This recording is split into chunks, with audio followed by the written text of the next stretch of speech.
안녕하세요. 방송대 졸업생 남북화입니다. 자, 이 영상은 과제물 작성에 도움을 드리기 위해 제작했습니다. 내용을 그대로 복제할 경우 표절 검사에서 발견될 수가 있고 감점이나 0점 처리에 대한 책임은 사용하시는 본인에게 있음을 알려드립니다. 또 이 과제는 제가 재학 중 작성한 과제로서 현재 진행되고 있는 과제 문제와 다를 수 있기 때문에 과제물의 글쓰기 요령에 대해 참고로 활용하면 좋겠습니다. 먼저 수강 이력을 확인해 보도록 하겠습니다. 저는 2016학번으로 경영학과에 입학하고 법학을 복수 전공해서 졸업했습니다. 이번 시간은 경영 분석입니다. 2018학년도 1학기 수업이었었고요. 이제 학기는 좀씩 달라질 수 있어요. 그 과목 편성에 의해서 1학기에서 2학기로 변경되는 경우도 있고 반대가 되는 경우도 있습니다. 전체 점수를 확인해 보면 법학과 복수 전공을 했기 때문에 채권법이 출석시험이 30점, 근로보호법 출석시험 30점, 소비자행동론 과제물 30점, 생산관리 과제물 30점, 노사관계론 과제물 30점, 경영분석 30점입니다. 이게 출석시험인데 출석을 했지만 과제물을 제출하라고 그래서 과제물입니다. 그리고 이제 기말 시험은 객관식 시험으로서 시험을 다 봤는데 점수는 만족합니다. 점수가 특별히 문제가 없고 80점을 평균 80점 이상을 목표로 했기 때문에 점수에 대한 큰 불만은 없습니다. 제가 기말고사는 이게 직장생활을 병행하기 때문에 어떤 이제 시간적인 한계가 있어서 공부하는데 좀 그 범위의 한계가 있는 것으로 볼 수가 있습니다. 그래서 문제를 보도록 하겠습니다. 어쨌든 출석을 해야 되고 또 과제물을 제출하는 그런 거였기 때문에 상당히 좀 어려운 과제였어요. 시간도 많이 들고 과제 작성도 과제도 좀 어려운 문제라고 생각됩니다. 이게 4학년 수업이라서 그런지 이제 4학년은 아니었지만 4학년 수업을 들어서 과제를 작성했는데 상당히 시간적으로도 많은 시간이 필요했고 좀 어려운 과제였습니다. 서울지역대학에서 이제 수업을 했고요. 경영분석 담당 교수 출석소 과제물입니다. 자, 경영분석 교재 제2장 실습 과제 1번 자신이 관심 있는 기업을 선정하여 의사결정자가 필요로 하는 정보의 분류에 따라 비율 분석을 수행하시오의 진단보고서를 작성하는 겁니다. 1. 사례 기업의 선정입니다. 분석하고자 하는 기업은 본인이 현재 근무하거나 과거에 근무했던 기업 또는 주식 투자, 거래처, 기타 여러 이유로 평소에 관심을 가진 기업. 단, 사례기업은 제조업이나 서비스업에 속한 기업이어야 하며 금융업에 속한 기업은 제외함. 이 사례기업의 최신 재무제표 제시 2016년 또는 2017년 되어 있고요. 사례기업의 요약 재무상태표와 요약 손익계산서를 정리하여 제시할 것. 연결 또는 별도 재무제표는 본인이 판단하여 선택. 재무제표는 금융감독원 전자공시 시스템의 사업보고서나 해당 기업 홈페이지를 참고할 것. 여기 다트 들어가면은 그 재무제표를 다운로드 받을 수가 있습니다. 표준 비율의 대상 선정, 한국은행 발간 기업 경영 분석의 산업평균 또는 경쟁 기업 중 하나를 선정할 것. 그러니까 경쟁 기업을 하나를 더 선정을 해야 되겠죠.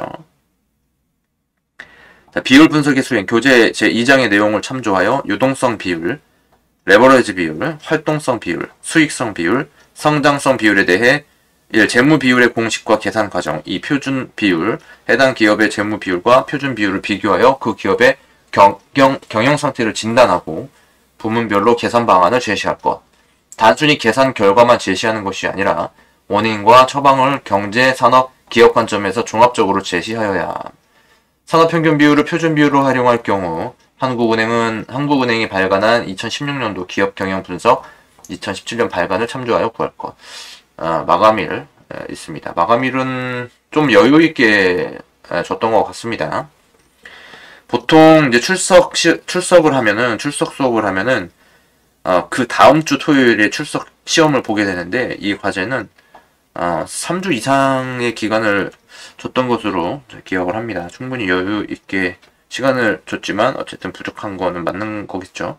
그리고 과제가 좀 어려운 편이에요. 이게 지금. 그래서 이제 교수님 말씀은 여기 이제 노하우에서도 나와 있지만 단순히 계산 결과만 제시하는 것이 아니라고 합니다. 그러니까 학습자들이 계산 결과만 제시를 해서 제출하는 그런 걸 하기 때문에 이걸 하지 말라고 하는 겁니다. 그러니까 내용을 적어야 되겠죠. 몇 줄이라도 몇 문장 정도를 그런 의견을 제시를 해야 되는 거죠. 그래서 이제 어려운 거예요. 자, 이거를 이제 확인해 본데 저는 이제 계획을 어느 정도 잡은 게 요 이제 제시한 이 비율들 있잖아요. 이것들의 종류, 그러니까 그것도 제시를 해줍니다. 그러니까 10개를 하라고 그러죠. 10개 이상을 하라고 그러죠. 10개 이상. 하나, 둘, 셋, 넷, 5개에 대한 비율에 대해서 2개씩. 요 안에 유동성 비율에 또 뭐가 있고 하잖아요. 그래서 그거를 총 종합적으로 합산을 하면은 10개가 됩니다. 10개, 딱 10개를 맞춰서 한 거예요. 내용을 들어가 보도록 하겠습니다. 좀 과제가 어려운데, 자, 과제물 이제 표지가 있는데 출석서 과제물이에요. 온라인 제출용인데, 이제 학년도 1학기 과제물이 아니라 출석 수업을 했지만 과제물로 제출을 하라 그랬기 때문에 그거에 대한 양식이 또 있는 거예요. 그래서 이 양식을 가지고 이제 활용을 하면 되겠는데, 작성을 하는데, 자, 경영 분석 여기 이 내용을 적어주면 되겠죠. 그리고 대상 기업은 저는 이제 현대자동차 제조업을 선택을 했고요. 그리고 경쟁 기업으로는 기아자동차를 선택을 했습니다. 이게 이제 상장 기업으로서 선택을 한 거고, 제가 이제 자동차인으로서 자동차 산업에서 종사를 하고 있고 관련 업을 하고 있기 때문에 자동차에 관심이 많이 있습니다. 앞서 이제 뭐 인트로에서도 보셨지만 뭐 자동차 수리에 관한 상담도 이제 하고 있고요. 그리고 자동차 검사, 그리고 자동차 디자인, 자동차 공학 뭐 이런 것에 대한 이력이 있어요. 그래서 그런 것들을 좀 하고 있기 때문에 필요하시면은 또 도움을 드릴 수 있을 것 같습니다. 자, 어쨌든 그래서 대상 기업 재무 정보를 다트를 통해서, 다트라는 이제 사이트가 있어요. 다트에 들어가면 그 기업 정보를 볼 수가 있습니다. 잠깐 봐도 되니까 한번 보고 가도록 할게요. 예, 여기가 지금 다트 사이트인데요. 다트에 보시면은 이제 회사명이나 종목 코드를 입력하면은 정보를 볼 수가 있는 현대자동차를 입력을 해보겠습니다. 이게 이제 상장 기업이 될 거예요. 상장 기업에 관한 거. 자, 이렇게 검색을 누르면, 뭐, 여러 가지 이제 공시된 내용들을 볼 수가 있는데, 정기 공시로 체크를 해가지고 사업 보고서를, 선택을 해서 검색을 다시 하면은 없는데, 이게 왜냐하면, 지금, 그 보고하는 기간이 아니라서 그래요. 31일에 보고를 하기 때문에, 31일까지 하면은 안 나오겠죠, 당연히. 왜냐면 2020년이니까. 그래서, 2019년으로 하면은 나오겠죠. 2019년으로 하면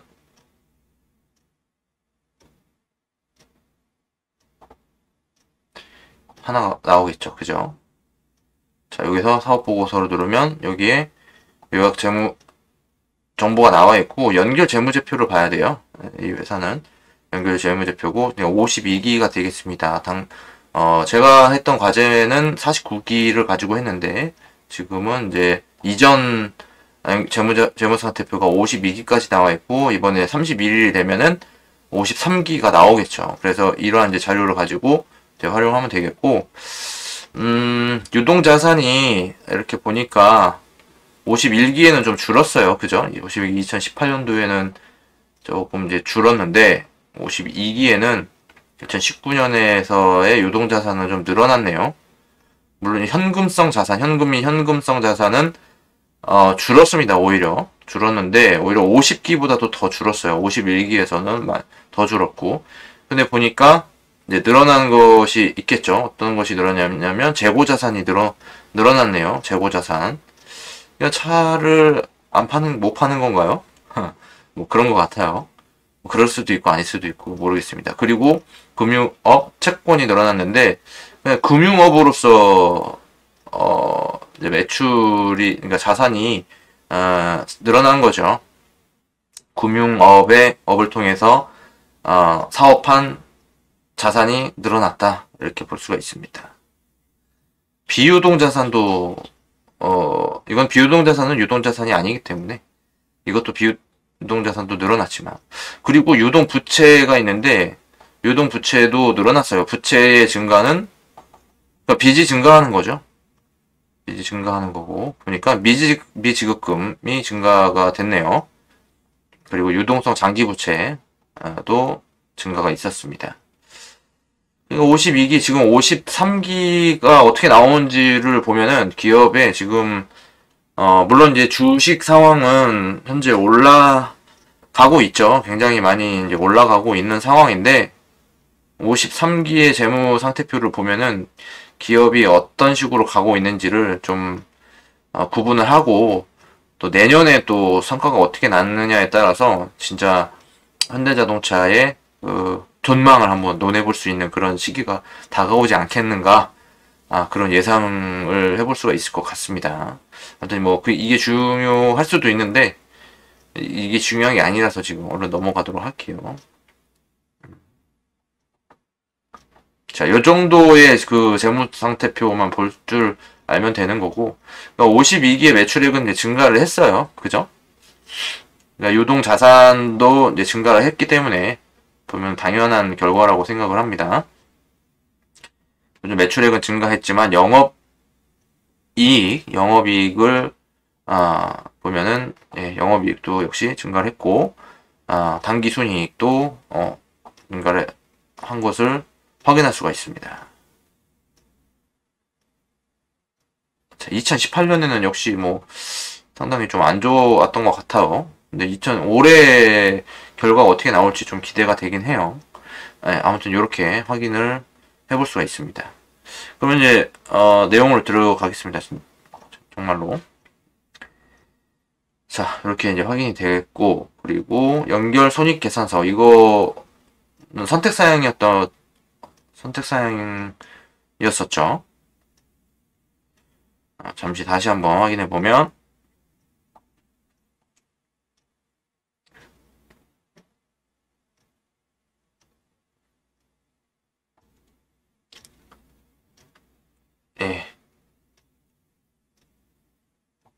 연결 또는 별도 재무제표는 본인이 판단하여 선택을 한다.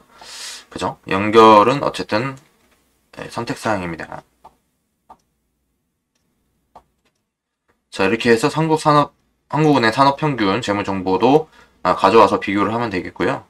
먼저 유동성 비율을 보겠습니다. 유동성 비율은 유동 비율과 이제 당자 비율을 두 가지를 선정을 해서 이제 비교를 하는 건데, 유동 비율은 유동 자산을 유동 부채로 나누고 100을 곱하는 겁니다. 100은 이제 퍼센테이지로 표현하기 위해서 100을 곱한 거예요. 그리고 비율을 이제 산출을 했는데, 이게 단위가 이제 100만 원이라서 조 단위가 되는 거예요. 이게 지금 72조거든요. 72조 4,496억 이렇게 되겠죠? 100, 1000억이니까. 그거 나누기 43조 6천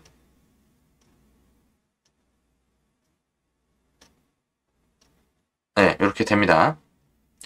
그러니까 100을 곱해서 보니까는 166.13%가 됐다. 유동 자산과 유동 부채를 대입을 해야 되는데, 여기 연결 재무 상태에 보면 유동 자산이 있잖아요. 72조 4,496억 있죠. 그리고 유동 부채 43조 6,097억 9,300 이렇게 되겠죠.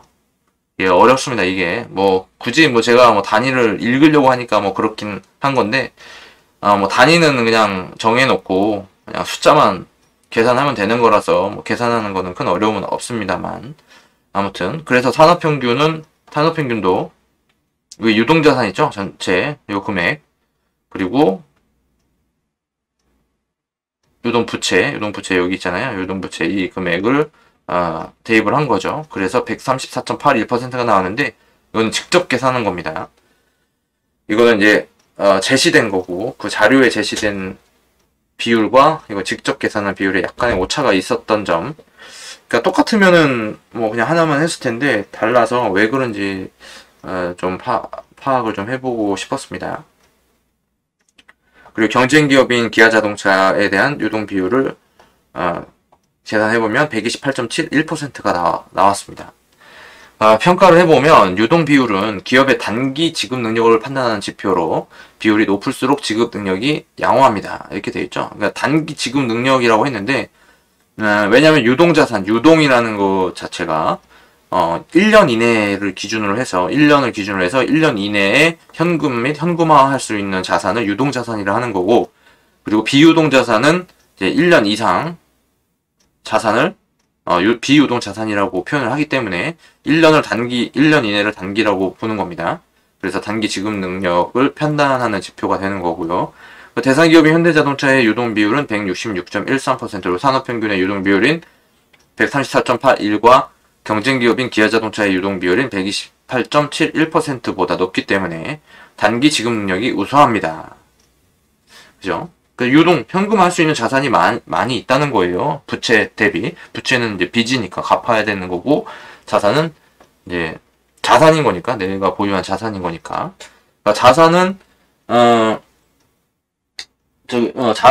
자본 플러스 부채거든요. 자본 등식은, 그러니까 자산은 자본 더하기 부채를 표현합니다.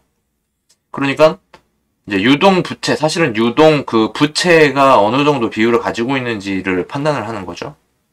여기서 유동 자산 나누기 유동, 그러니까 유동 부채를 유동 자산으로 나누면 유동 부채의 비율이 나오는 건데, 그 유동 자산의 비율을 계산한 겁니다. 그래서 이제 즉, 유동 부채보다 유동 자산을 더 많이 보유하고 있기 때문에, 이게 보유한다는 표현이, 틀릴 수도 있어요. 그죠? 어차피 유동 부채라는 것이 자산 안으로 들어가는 거니까 사실은. 네, 기업 내부적으로 양호한 경영 상태이며 상대적으로도 우수한 경영 상태를 보여주고 있습니다. 현대자동차의 유동 자산은 현금 및 현금성 자산과 단기 금융상품, 기타 금융자산의 확보에 따라 유동 자산의 규모가 전기보다 증가했습니다. 2016년은 글로벌 저성장 기조가 확대되는 해였지만 자동차 제조산업의 성장은 지속되었다고 볼 수 있습니다. 자동차 제조 산업은 내수용뿐만 아니라 해외 수출을 확대하고 성능 및 품질을 향상시켜 상품성을 증가시키는 것이 성장할 수 있는 원인으로 파악됩니다. 지속적인 기술 개발과 상품성 개선으로 현재의 상태를 계속 유지하여 우리나라 국가와 사회 발전에 많은 도움이 될 것으로 기대됩니다. 글쎄요, 이런 이제 기대가 좀 제가 한 평가니까. 근데 도움이 된 측면도 있겠죠. 그러나 글쎄요, 모르겠습니다. 요즘 결과는 이 평가가 좀 잘못되지 않았나 다시 한번 좀 반성하고 있습니다만은 아무튼 그렇습니다. 자, 당좌 비율은 당좌 자산을 유동 부채로 나누고 100을 곱한 그 식인데요. 자, 그럼 당좌 자산은 뭐냐면 유동 자산에서 재고 자산을 뺀 것이 당좌 자산입니다. 그러니까 재고 자산은 이미 이제 상품이 된 거잖아요. 그러니까 제품이 된 거잖아요. 상품과 제품은 구분은 제품은 직접 회사에서 만들어내서 파는 물건을 제품이라고 하고, 쉽게 얘기해서 상품은 다른 회사가 만든 제품을 사와서 그것을 파는 거, 그것을 상품이라고 구분을 합니다. 그래서 이제 재고 자산을 뺀 거니까 그것이 이제 당좌 자산이 됩니다. 그래서 이렇게 식을 다르게 표현할 수도 있고요. 이렇게 계산을 하면은 현대자동차는 141.99% 하고, 그 다음에 산업평균은 114.35%, 경쟁 기업은 74.21%가 되겠죠. 자, 이것을 평가를 해보면 당좌 비율은 유동 자산에서 재고 자산을 제외하고 유동 자산에 대응시켜 단기 채무에 대한 지급 능력을 파악하는 데 이용됩니다. 따라서 유동 비율이 높더라도 당좌 비율이 낮은 기업은 유동성 측면에서 바람직하지 않습니다. 그죠? 그러니까 유동 비율이 높고 당좌 비율도 높아야 되는 거예요. 그래야 유동성이 좋다 이렇게 얘기할 수 있는 거죠. 왜냐하면 그 유동 비율이라는 것은 재고 자산이 포함되어 있는 거잖아요. 그죠? 유동 자산이라는 것은 재고 자산이 포함되어 있는 거니까 거기서 재고 자산을 빼야만 당좌 자산이 되는 거잖아요.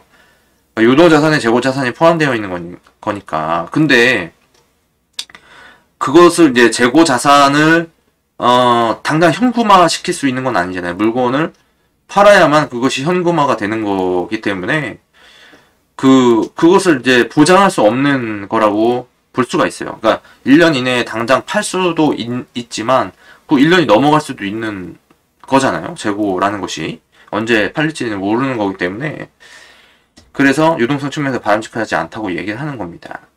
그래서 그 당좌 비율을 계산하거나 알아볼 필요가 있는 거죠. 그러니까 재고 자산이 얼마나 순환되고 있는지 그런 것들을 파악하는데 이 당좌 비율을 활용할 수가 있겠고 그 재고 순환 비율도 있어요. 그것을 구하는 공식도 있는데 뭐 이 당좌 비율을 가지고도 이렇게 가늠해 볼 수 있는 거겠죠.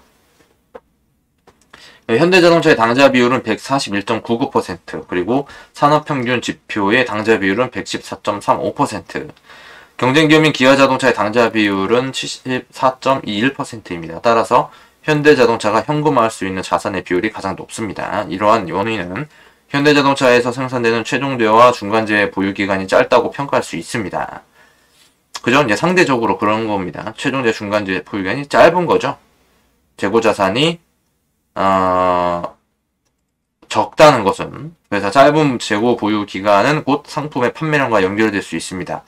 상품 판매량의 증가는 현대자동차가 내놓은 신형 자동차 아반떼의 판매가 급증했기 때문으로 평가할 수 있습니다. 아반떼는 국산 준중형 차량으로 젊은 소비자층뿐만 아니라 다양한 라이프 스타일을 가진 사람들이 선호하는 차량으로 성장 가능성이 높습니다.